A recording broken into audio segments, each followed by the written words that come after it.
ሰላም እንዴት ናችሁ? ጤና ናችሁ ወይ? ቤተሰቦቼ ያሉ እግዚአብሔር ይመስገን። ዛሬ የተጠቀምኩ የአትክልት ጥብሶች ነው እና እዚህ ጋር የሚያስፈልገው ድንች፣ ካሮት፣ ብሮኮሊ ያስፈልጋል። እንደዚህ መጀመሪያ ከትፍ ያለው ከዛ በኋላ የምጠብሰው መጥበሻ ላይ እንደዚህ በወረቀት ይሄ ቅጠል እንትኑ ወረቀት አለ በሱ ላይ ነው ያረኩ። ከዛ እዚህ ጋር ቅመሞች በሳይን አድርጌ ነበርኩ። ይሄ ቅመሞች 4 አይነት ነው እኔ የተጠቀምኩ። እናንተ መጠቀም ትችላላችሁ። እናንተ ቤት ያለው ቅመም ለእናንተ የሚሰማማው እና ይሄ ይመስላል። ምግቤ እንደዚህ እየሰራው ነኝ እና ይጣፍጣል።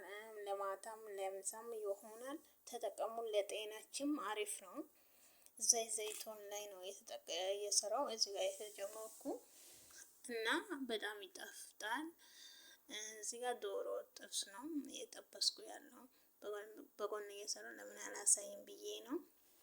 እና ቤተሰብ ይሄ ይመስላል።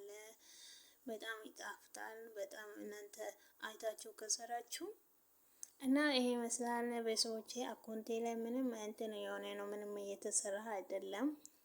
ባካችሁ አግዙልኝ እና ኮሜንትም ጻፉ፣ ሼርም አድርጉ። ይሄ ይመስላል ምግብ። ደህና ዋሉ። ቻው